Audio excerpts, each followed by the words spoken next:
मैं अपनी तकरीर मौलाना मोहम्मद अली जौहर के जुमले से शुरू करना चाहता हूं। 1902 में मौलाना मोहम्मद अली जौहर ने इलाहाबाद में कहा था कि मुझसे पूछा जाए कि मैं कौन हूं तो मैं कहूंगा कि मैं मुसलमान हूं और बस मुसलमान हूं, लेकिन मेरी मुल्क की आन बान शान पर अगर वक्त पड़ जाए तो मैं हिंदुस्तानी हूं और बस हिंदुस्तान हूं।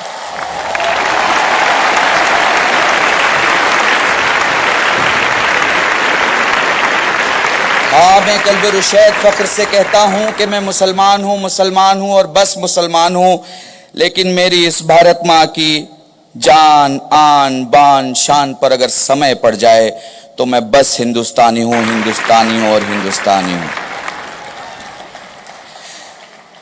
कोई जरूरत नहीं हमें AK-47 बनाने की, कोई जरूरत नहीं हमें बम और मानव बम बनाने की, कोई जरूरत नहीं हमें नए नए हथियार बनाने की, क्योंकि हमारे मुल्क में आबादी इतनी है कि अगर हम एक एक चुल्लू पानी भी दुश्मन पे फेंक दें तो मुल्क डूब जाए।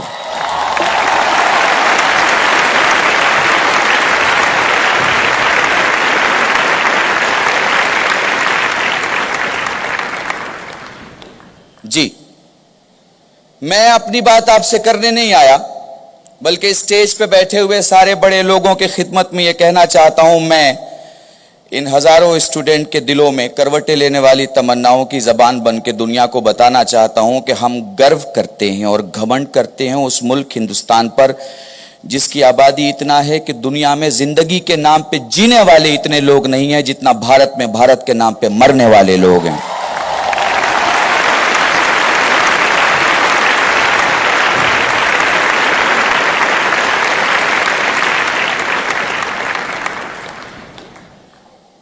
तुम्हारे जज्बे पे सलाम। ये मुल्क तुमसे बहुत कुछ चाहता है, बहुत कुछ चाहता है।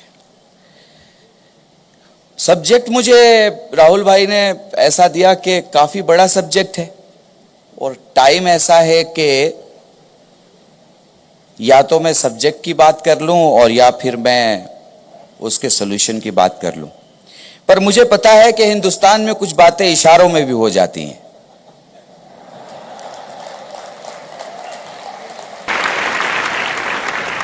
अच्छा, मैं भाषा में कम और इशारों में ज्यादा बात करूंगा। और एक बात हमेशा ख्याल रखना, चूंकि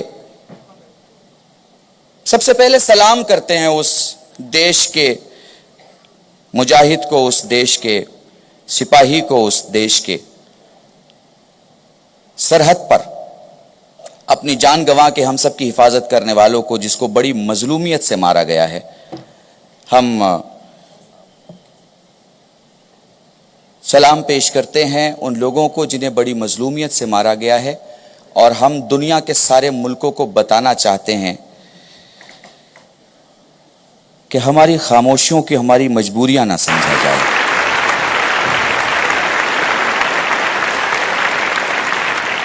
क्योंकि अगर भारत की अखलाक की वजह से हम किसी को कांधे पे बिठाना जानते हैं तो भारत की मर्दानगी को सामने रख के उसे दफनाना भी जानते हैं।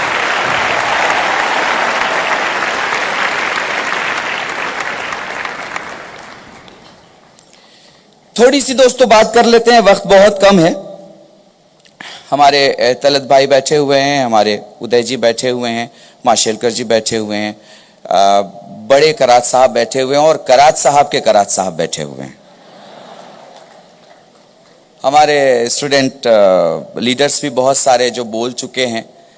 एक बात जिंदगी में याद रखना, जो बातें मुंह से बाहर निकलती हैं वो कानों तक जाती हैं, जो बातें दिलों से बाहर निकलती हैं वो दिलों तक जाती हैं।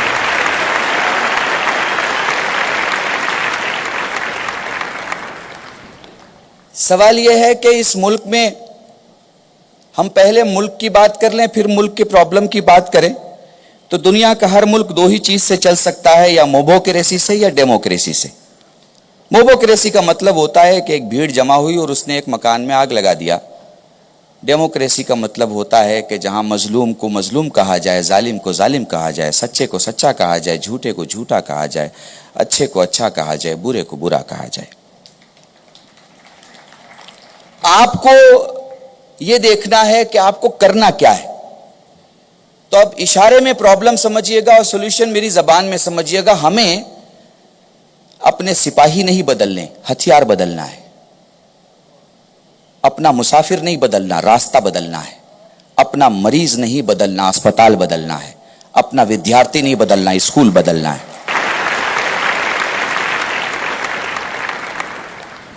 मैं समझता हूं अगर कोई कम टाइम में नहीं बोल पाएगा तो वो 45 मिनट में भी नहीं बोल सकता।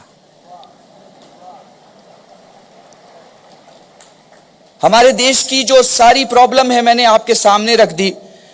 हमें मुसाफिर नहीं बदलना, रास्ता बदलना है। हमें विद्यार्थी नहीं बदलना, स्कूल बदलना है। हमें मुजाहिद नहीं बदलना, हथियार बदलना है। हमें संसद और सांसद नहीं बदलना, नीयत बदलना है।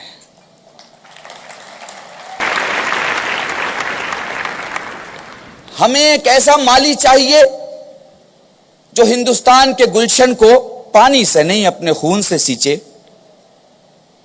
और हर गुलशन के हर फूल को उतना ही प्यार करे कि हर छोटे से फूल को इस बात का एहसास रहे कि बड़े फूल चाहे रहते हों उसके साथ, लेकिन उसे भी जमीन उतना ही देती है जितना बड़े फूल को मिला करता है।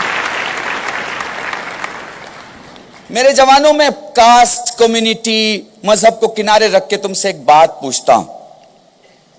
मुझे बताओ, जब इंसान पांव से चलता है तो हाथ क्यों चलता है?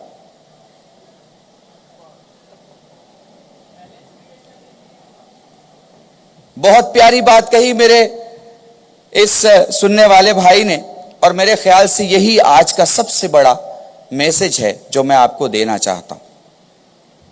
हमारे हिंदू भाइयों में इज्जतें पांव छू के दी जाती हैं, मुसलमानों में दुआएं हाथ से की जाती हैं। बहुत गौर से मेरी बात सुनना। जब इंसान मंजिल पे पहुंचता है तो मंजिल पे वो पांव से पहुंचता है, लेकिन साथ साथ हाथ भी चलता रहता है। पढ़े लिखे लोग जानते हैं कि अगर हाथ चलना बंद कर दे तो चलने वाले की दिशा बदल जाए। इस मुल्क में हिंदू पांव की मिसाल है, मुसलमान हाथ की मिसाल है। मैं मानता हूं कि मुल्क की कामयाबी में शायद मुसलमानों का उतना हाथ नहीं है जितना हमारे हिंदू भाइयों का है, लेकिन याद रखिएगा, दोनों का चलने से सिर्फ एक चीज नहीं, भारत की दशा भी सुधरती है और दिशा भी सुधरती है।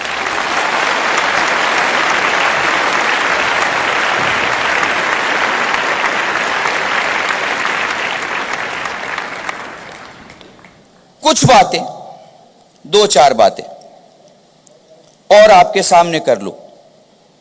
बहुत आसान है हिंदू हो के हिंदू की बात करना, मुसलमान हो के मुसलमान की बात करना, मौलवी हो के कुरान पढ़ना और साधु हो के गीता पढ़ना।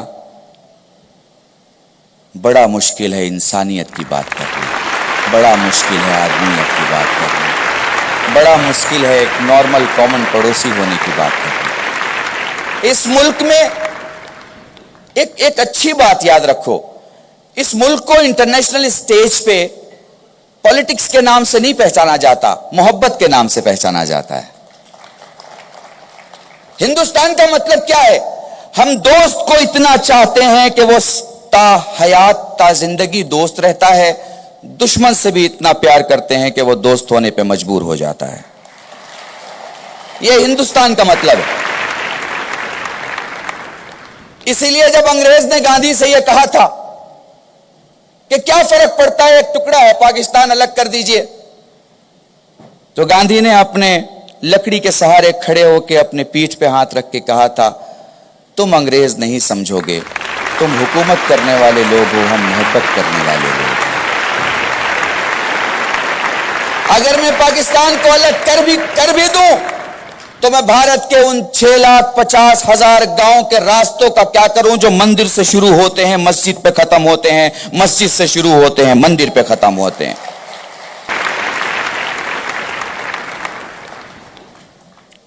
मेरे दोस्तों और मेरे प्यारे साथियों,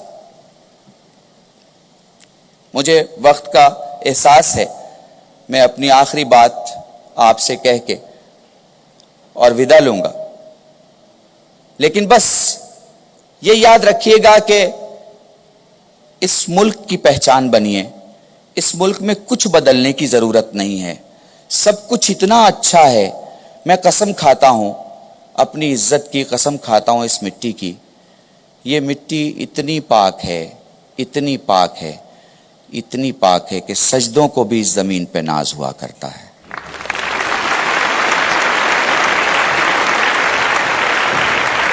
जरा मिट्टी से जुड़ के देखिए। मैंने इशारों में कॉन्फ्लिक्ट और उसके उच्चार के बारे में और उसके उपाय के बारे में कह दिया, लेकिन सीख पीस भी एक जुमला है। तो आखिर में यह कह के जा रहा हूं, आपको पीस नहीं मिल सकता जब तक के जस्टिस ना हो, जस्टिस नहीं मिल सकती जब तक के विजडम ना हो, विजडम नहीं मिल सकता जब तक के ह्यूमैनिटी ना हो, ह्यूमैनिटी नहीं मिल सकती जब तक के चैरिटी ना हो, चैरिटी नहीं मिल सकती जब तक के प्यार ना हो।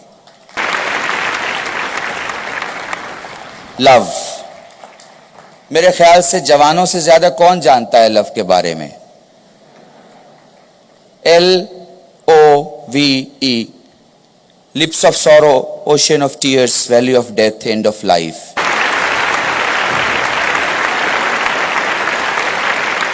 जिसे चाहते हो उसके लिए चेहरे की उदासी, जब वो जुदा हो जाए तो आंखों में समंदर जैसा छलकता हुआ आंसू, अगर वो कहे तो पहाड़ी की घाटी में मौत, और अगर वो कहे तो जिंदगी का खात्मा उसके लिए कबूल। ये चार चीजें और चार जज्बे जब हम इंसानों के दिल में होते हैं तो दो दिल एक हो जाते हैं। बस आखिरी जुमला कह रहा हूं, जब हम किसी से प्यार करते हैं तो दो दिल एक हो जाते हैं। बंदा बंदे को चाहता है तो दो एक होता है, बंदा खुदा को चाहता है तो सारी दुनिया एक हो जाती है।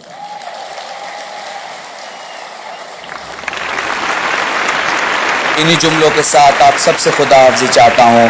कोई शिकवा न शिकायत न गिला करता हूं, सब सलामत रहो ये रब से दुआ करता हूं।